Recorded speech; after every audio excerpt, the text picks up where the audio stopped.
Hello students, आप सभी कैसे हैं। आज के सेशन में हम लोग आप सभी का सबसे पहले स्वागत है राइस स्मार्ट हिंदी के यूट्यूब चैनल पे।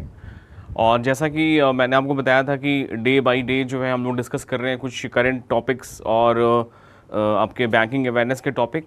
जैसा कि आपको पता है हर एक एग्जामिनेशन में आजकल करंट भले वो टॉपिक बैंकिंग अवेयरनेस से जुड़ा हुआ हो, इन्फ्लेशन और मॉनेटरी पॉलिसी हो, लेकिन इससे जो करंट अपडेट आपके हैं वो एग्जामिनेशन में ज़्यादा क्वेश्चंस पूछे जा रहे हैं। तो इसी दिशा में हम लोग आज डिस्कस करने वाले हैं। बहुत इंपॉर्टेंट टॉपिक है इन्फ्लेशन, ठीक है, यानी कि जिसको आप कहते हैं हिंदी में मुद्रास्फीति, उसको आज हम लोग डिस्कस करने वाले हैं। तो जल्द से जल्द हमारे आप सेशन से जुड़ जाइए।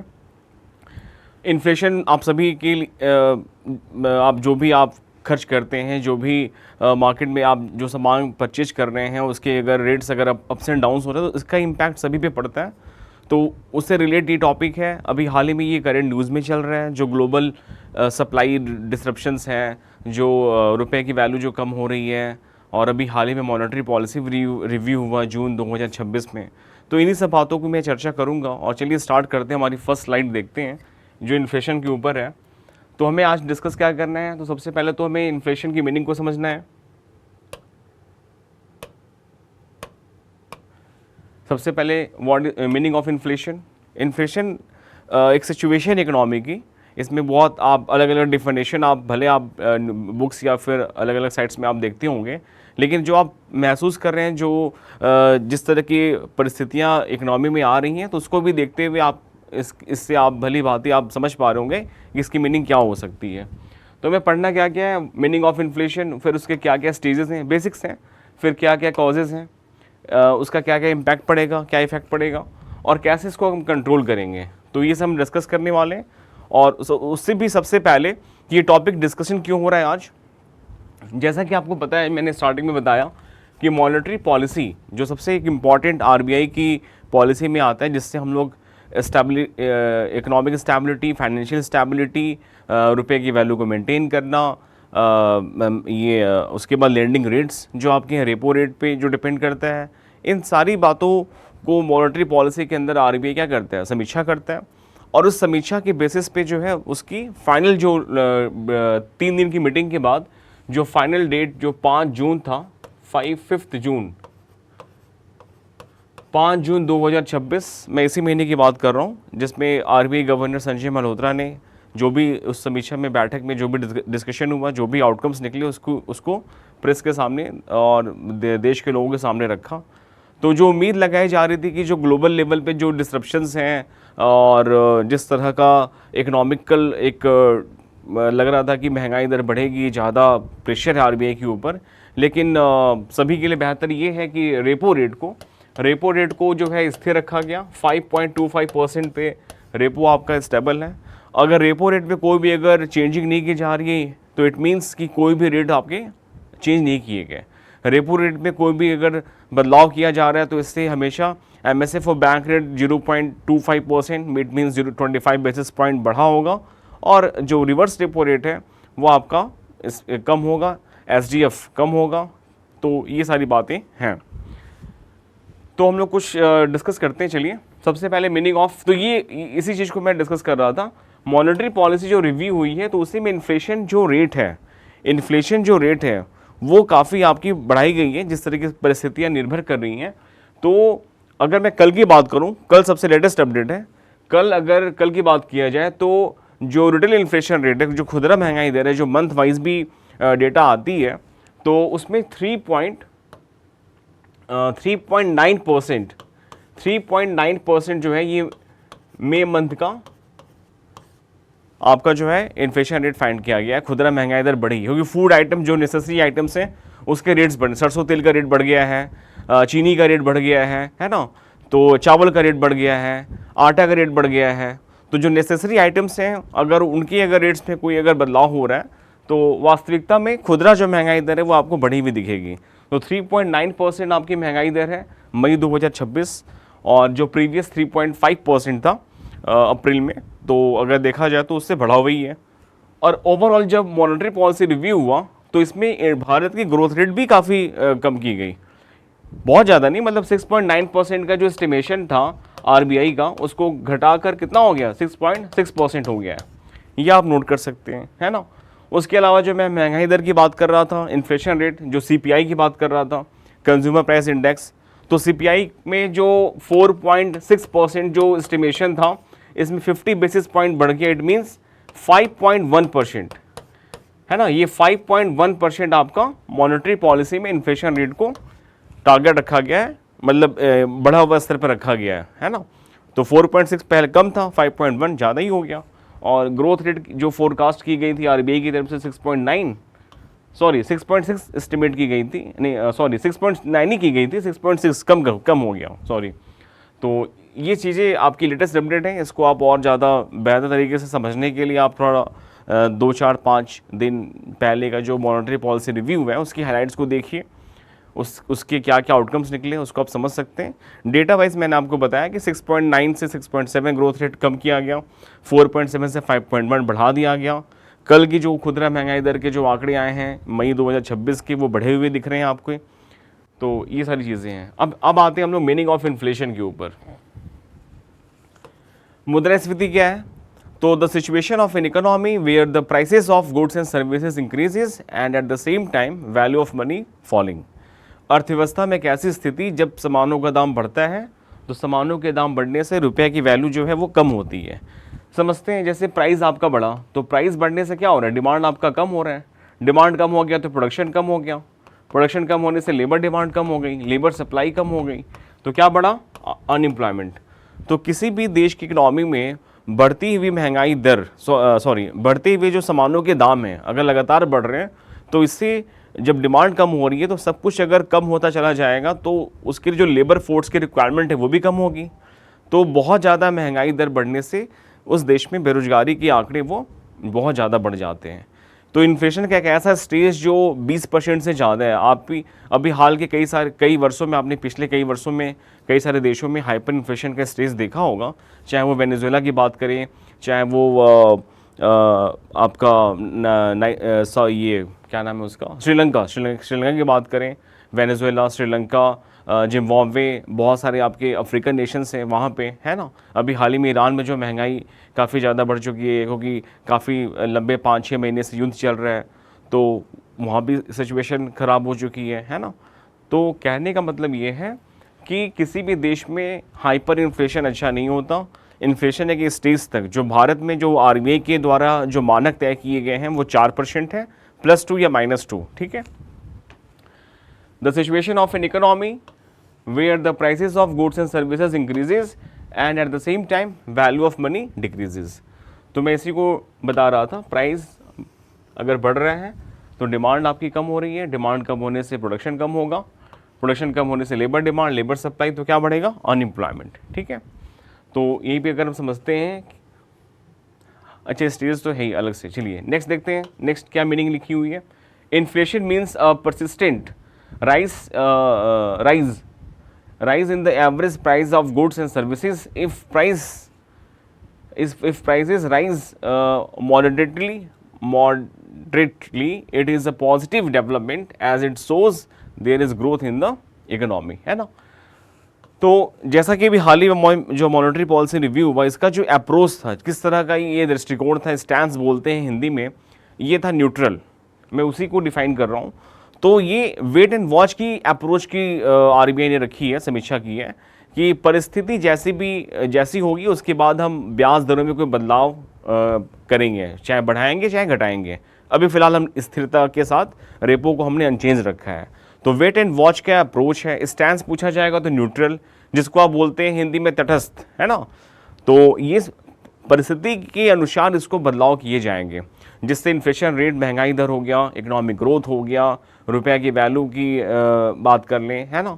तो ये सारे आपके इसके फैक्ट्स हैं। तो ये मीनिंग ऑफ इन्फ्लेशन हो गया। नेक्स्ट स्लाइड देखते हैं क्या क्या स्टेजेस हैं। मैं आपको बता ही रहा था, ये हाइपर वाला सबसे पहले डिस्कस किया,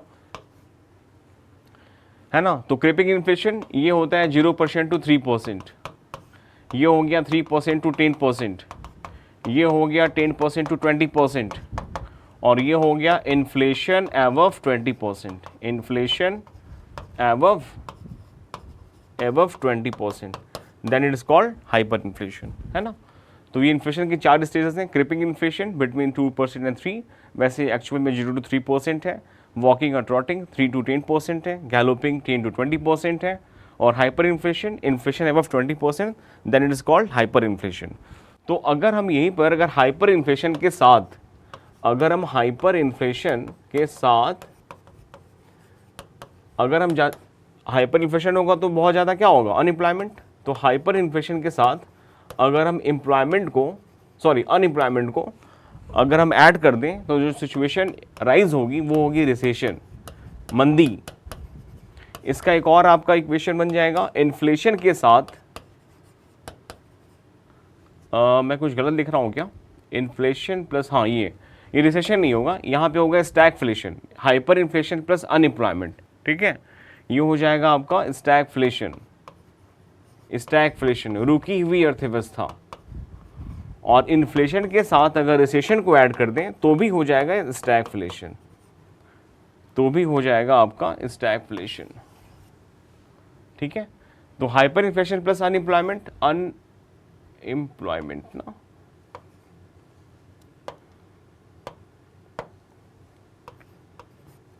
अनएम्प्लॉयमेंट, ये हो जाएगा स्टैगफ्लेशन। और इन्फ्लेशन प्लस रिसेशन तो भी आंसर क्या हो जाएगा, स्टैगफ्लेशन, ठीक है। तो ये सारी चीज़ें हैं, देख लीजिएगा इसको, स्टेजेस। अब आते हैं नेक्स्ट, आपका है कॉजेज, वेरी इंपॉर्टेंट है, क्या कारण है। कारण तो बहुत सारे हैं, कुछ कारणों की यहाँ पे 1 2 3 4 5 मेंशन किया गया है। सबसे पहले बढ़ती हुई money supply, increase in money supply है ना, जिसको मुद्रा प्रवाह बोलते हैं हिंदी में। Increase in population, deficit financing है ना, increase in public expenditure, increase in investment expenditure. एक मैं और ऐड कर दे रहा हूँ, हायर इनडायरेक्ट टैक्सेस, तो फिलहाल तो अब ये जीएसटी के रूप में है इनडायरेक्ट टैक्सेस।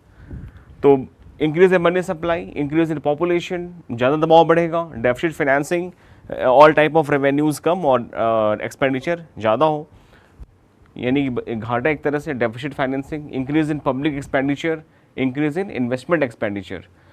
कहने का मतलब ये है कि जब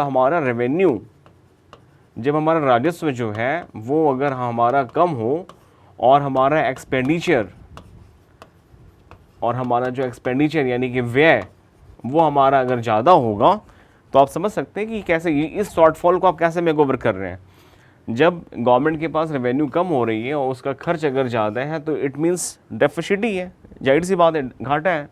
तो इसका जो शॉर्टफॉल है इसको हम लोग कैसे कवर कर रहे हैं, या तो गवर्नमेंट उधार ले रही है, बोरविंग ले रही है from other external financial institutions, external commercial borrowing के रूप में world bank, IMF, ADB, NDB वगैरह के बारे में हम जानते हैं।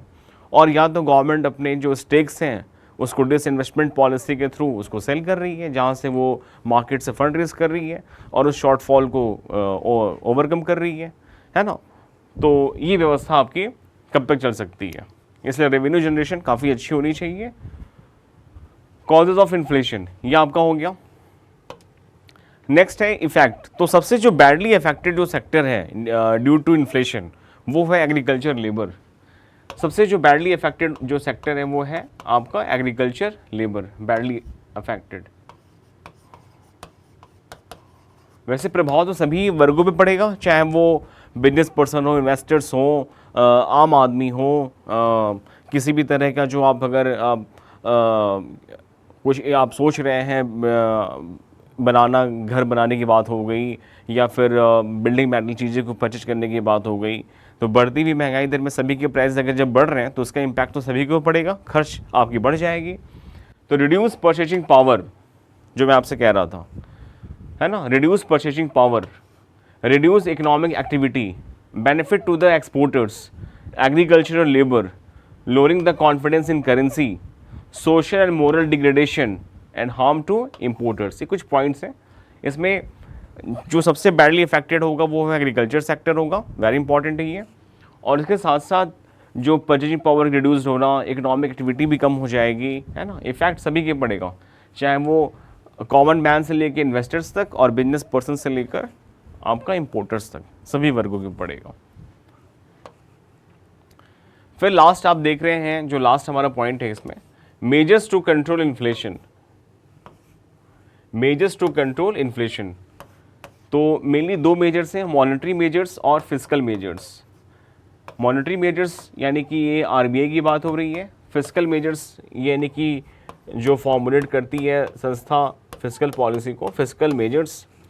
तो मॉनेटरी पॉलिसी में जो आरबीआई के पास वेरियस टाइप ऑफ इंस्ट्रूमेंट्स हैं, इंक्रीज रेपो की बात कर लें, सीआरआर एसएलआर की बात कर लें, तो ये कुछ ऐसे आपके इंस्ट्रूमेंट्स हैं जिससे आरबीआई इन्फ्लेशन को कंट्रोल करता है। और फिजिकल मेजर्स में इसमें गवर्नमेंट के पास क्या क्या इंस्ट्रूमेंट्स हैं, तो टैक्सेशन है, कट इन एक्सपेंडिचर है, टैक्सेशन है, कट इन एक्सपेंडिचर है, और आपका पब्लिक डेट या पब्लिक बोरोविंग, पब्लिक डेट ही लिख दीजिए, पब्लिक डेट या बोरोविंग। ठीक है, तो ये गवर्नमेंट के इंस्ट्रूमेंट्स हैं, मतलब मिनिस्ट्री ऑफ फाइनेंस के, जो फिजिकल पॉलिसी फॉर्मुलेट करता है। और मॉनेटरी पॉलिसी एक्चुअल में तो मॉनेटरी पॉलिसी कमेटी है, but reserve bank of India मैंने मेंशन कर दिया है। तो इंक्रीज सीआरआर एसएलआर यानी कि reserve rates, then policy rates, policy rates में रेपो आएगा आपका, है ना, रेपो रेट आएगा। रेपो रेट अगर नहीं बढ़ा तो आपके बहुत सारे या देश में सभी के जो लोन्स चल रहे हैं, ईएमआईज चल रही हैं, डिफरेंट टाइप ऑफ इन्वेस्टमेंट लेने का वो प्लान कर रहे थे, अगर महंगाई दर अगर रेपो अगर लेंडिंग रेट अगर आरबीआई ने नहीं बढ़ाया तो बैंक भी स्टेबल रखेंगे। रेपो बढ़ा मतलब बैंकों के लिए आरबीआई से जो लोन मिल रहा है उनको उधार मिल रहा है, बढ़ गया, बैंक भी अपना बेस रेट बढ़ा देंगे, एमसीआर। तो जो हम सोच रहे थे इन फ्यूचर कि ये हम इन्वेस्टमेंट कर रहे हैं, तो वो क्या होगा, इम्पैक्ट होता उससे इकनॉमी में, इकनॉमी डाउन होती, जितना हमें निवेश करना चाहिए उतना हम नहीं करते अगर महंगाई, अगर ब्याज दरें अगर बढ़ जाती तो कहीं ना कहीं लिक्विडिटी हमें अगर मेंटेन करनी है तो ये किस तरह का अप्रोच हो गया, एक्सपेंशनरी। जब भी हमें एक्सपेंशन की तरफ देखना होगा तो ब्याज दरों को हमें कम करना पड़ेगा, और जब हमें कॉन्ट्रैक्शनरी को अपनाना होगा तो हम ब्याज दरों को टाइट करेंगे। ठीक है, तो ये बेसिक चीज़ें हैं। देखिए, increase reserve rate, CRR and SLR, policy rate में repo, reverse open market operation, ये मैं आपको बता दे रहा हूँ। Moral suasion is a part of qualitative दो तरह के इंस्ट्रूमेंट हैं। जब मॉनेटरी पॉलिसी का भी डिस्कशन होगी तो मैं डिटेल में बताऊंगा। क्वांटिटेटिव में CRR SLR, repo, reverse, MSF, bank rate, OMO, और क्वालिटेटिव में moral suasion, margin requirement, credit rationing, है ना, ये सारी चीज़ें आती हैं।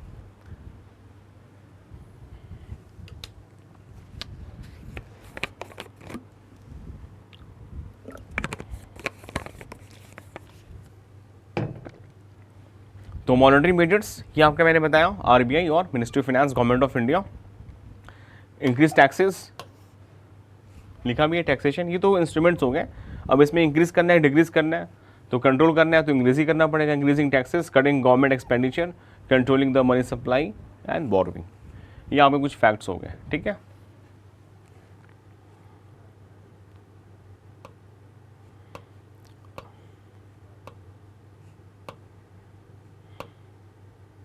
सॉरी, तो ये हमारा मीनिंग ऑफ इन्फ्लेशन था, ये मैंने आपको बताया। इन्फ्लेशन की मीनिंग समझिए आपने सभी ने। Inflation is very important topic, बहुत सारे एग्जाम में क्वेश्चन बनेंगे इससे। लाइक सीपीआई, अभी नया बेस ईयर हुआ है आपका, नया हमारा बेस ईयर क्या हो गया, हमारा बेस ईयर क्या है अभी न्यू 2022-23। इसकी जो गणना है वो फरवरी 2026 फैब 2026 से स्टार्ट हुई है। पहले हमारा बेस ईयर क्या था, 11-12। ठीक है, तो न्यू बेस ईयर है 22-23। बेस ईयर एस्टिमेट कौन करता है, नेशनल स्टैटिस्टिकल ऑफिस करता है। ठीक है, तो बेस ईयर एक नंबर के बहुत सारे क्वेश्चन बनेंगे। Estimate by the base year क्या है हमारा, पहले क्या था, उसके बाद फिर सीपीआई आता है, कंज्यूमर प्राइस इंडेक्स, फिर आता है होल सेल प्राइस इंडेक्स। अभी वो डब्ल्यूपीआई की जगह गवर्नमेंट ने मंजूरी दी है प्रोड्यूसर प्राइस इंडेक्स, पीपीआई को लेकर। जब मैं पार्ट 2 लेकर आऊँगा तो और इसको अच्छे से बताऊँगा। तो अब बस नोट कर लीजिए क्या क्या हमें और देख लेना है। बेस ईयर देख लीजिएगा, कंज्यूमर प्राइस इंडेक्स देखिएगा, डब्ल्यूपीआई भी देख लीजिएगा, पीपीआई देख लीजिएगा, सीपीआई में कौन एस्टिमेट करता है, क्या बेस ईयर है, कंसर्न मिनिस्ट्री क्या है, ये सब क्वेश्चंस बनते हैं। तो और उसके बाद फिर आपका सीपीआई, डब्ल्यूपीआई, हाँ एक और है core inflation is very important. Core, उसके पहले कोर सेक्टर जानने पड़ेंगे हमें, और कोर इन्फ्लेशन को हम लोग कंपेयर करते हैं हेडलाइन से कंपेयर करते हैं। तो आज मैं बता दे रहा हूँ ये सारी चीज़ें इन्फ्लेशन का जो पार्ट 2 होगा उसमें मैं डिस्कस करूँगा। Core inflation, headline inflation, core sectors जो वेरी इंपॉर्टेंट है, की सेक्टर है, और एक और इंडेक्स है आपका IIP, index of industrial production, इसको भी देखना है हम सभी को। तो ये सारे आपके बहुत ही, आपको लग रहे होंगे बहुत ज़्यादा ब्रीफ टॉपिक है, ब्रीफ नहीं है आप, लेकिन इससे क्वेश्चंस बहुत एग्जाम में आते हैं, है ना। एस्टिमेट पैदा आता है, कंसर्न मिनिस्ट्री आपकी MOSPI, मैं बता ही दे रहा हूँ, ministry of statistics and programme implementation, it's very important full form के रूप में भी। और कोर जो सेक्टर हैं उसमें आपके 8 हैं टोटल, स्टील है, रिफाइनरी है, नेचुरल गैस है, सीमेंट है, coal, steel, crude oil, refinery, natural gas, fertilisers, electricity, ये आपके टोटल 8 हैं। इनका टोटल जो वेटेज है 40.27% है out of 100। It's very important की सेक्टर। किसी भी स्थिति में इन 8 सेक्टर्स का प्रोडक्शन कम नहीं होना चाहिए, है ना। तो इनमें अगर किसी भी तरह की कमी अगर देखने को मिली तो आप ओवर व्यू एक दिमाग में सोच सकते हैं कि इकोनॉमी आपकी स्लो डाउन है ना। It's very important topic. तो मीनिंग ऑफ इन्फ्लेशन मैंने कुछ डिस्कशन किया, आपको बेस ईयर वगैरह बताया, ये स्टेजेस हैं, इससे क्वेश्चन आते हैं। Mainly hyper inflation is very important, यहाँ से क्वेश्चन आता है। ये 2 स्टेजेस हैं, हाइपर प्लस अनएम्प्लॉयमेंट स्टैगफ्लेशन, या इन्फ्लेशन प्लस रिसेशन स्टैगफ्लेशन। एक आपको नया वर्ड मिल रहा है, रिसेशन यानी मंदी। रिसेशन जनरली आप न्यूज़ वगैरह में सुनते होंगे या फिर मार्केट में आप आते जाते हैं कि मंदी चल रही है। तो मंदी चलने का मतलब है, एक उसका आधार तो महंगाई है। बहुत ज़्यादा महंगाई बढ़ने से जब रिड्यूस हो रहा है, जब आपकी परचेजिंग पावर रिड्यूस हो रही है और दुकान में सामान तो रखा है आपका, वो कन्वर्ट होना चाहिए लिक्विडिटी के रूप में। तो बढ़ी हुई महंगाई पे जब सामानों के दाम बढ़ रहे हैं और अगर कई वर्ग जो है उसको अफोर्ड नहीं कर सकते, इट मीन्स रिसेशन का भी माहौल है ना। और इसमें जो दुकानदार हैं, जो शॉपकीपर्स हैं, उनकी निवेश खतरे में है। उन्होंने जो पैसा लगाया है, जो सामान भरा है, वो बेच नहीं पा रहे हैं वो, और जहाँ से उन्होंने परचेज किया है उनको पैसे उनको देने पड़ेंगे। तो भी हाल में जो सिचुएशन चल रही है, ग्लोबल सप्लाई लेवल पे जो डिसरप्शंस चल रहा है, जो क्रूड ऑयल के प्राइसेस बढ़ रहे हैं, ऑटोमेटिक मंदी की व्यवस्था आ जाएगी, क्योंकि बढ़े हुए कीमत वहीं से बढ़ रहा है सब कुछ। पेट्रोल डीजल का रेट बढ़ा मतलब सब कुछ बढ़ गया, ट्रांसपोर्टेशन बढ़ गया, आपके बाज़ार में जो सामान आएगा बढ़े हुए दाम पे आएगा। तो जब बढ़े हुए दाम पर आएगा तो बढ़ी हुई कीमतें होंगी, और जब बढ़ी हुई कीमतें होंगी तो फिर आपको कॉम्प्रोमाइज़ करना पड़ेगा अपने बजट में, है ना। तो ये सब कुछ एक चैनलाइज्ड सिस्टम है, जिससे सब कुछ आपके बढ़े हुए देखने को मिलेंगे आने वाले टाइमिंग में। कीमतें बढ़ सकती हैं।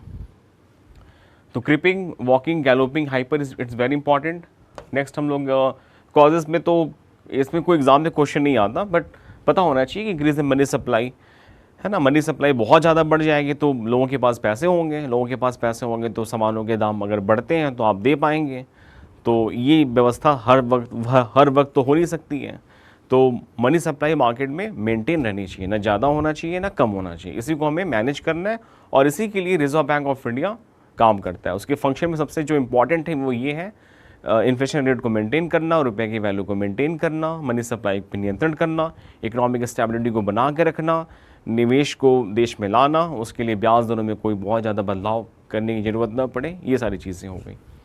तो ये सारे आपके कॉजेज़ हो गए, और उसके बाद इफ़ेक्ट्स था आपका, ये सारे कुछ पॉइंट्स थे। ये सबसे इंपॉर्टेंट है आपका, जो बैडली अफेक्टेड जो सेक्टर है सबसे ज़्यादा वो होगा एग्रीकल्चर, लेबर, है ना। सीजनल अनएम्प्लॉयमेंट में हो जाएगा ये। रूरल एरिया में सबसे ज़्यादा जो अनएम्प्लॉयमेंट फाउंड होता है वो होता है डिसगाइज्ड, है ना। अभी हाल ही में रूरल एरियाज़ के इसी चीज़ को बेहतर करने के लिए गवर्नमेंट ने मनरेगा को में कुछ बदलाव करके उसको VVG रामजी बिल के रूप में मान्यता दी, विकसित भारत गारंटी फॉर रोजगार आजीविका मिशन ग्रामीण, जिसमें 100 दिनों की कार्य की योजना को बढ़ाकर 125 दिन कर दिया गया। और जब फसलों की जो आवक होगी, जब उसकी कटाई स्टार्ट होगी, तो कटाई के वक्त जब ज़्यादा हमें लेबर चाहिए, उस वक्त जो 60 दिन का जो सीजनल ऑफ रखा गया है, तो उसमें गवर्नमेंट का तर्क ये है कि हमने इसी वजह से ऑफ दिया है ताकि जब डिमांड लेबर्स की ज़्यादा हो, पार्टिसिपेशन उनका रोल ज़्यादा रहे, और जब उस कंडीशन में जो पहले की व्यवस्था थी, जब लेबर हम हायर करते थे अलग अलग राज्यों से, तो कॉस्ट ज़्यादा लगने की वजह से कीमतें बढ़ी हुई रहती थी।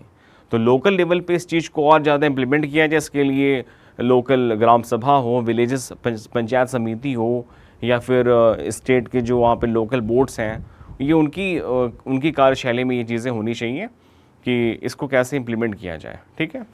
तो ये सारी चीज़ें हैं। मेजर्स टू कंट्रोल मैंने आपको बताया।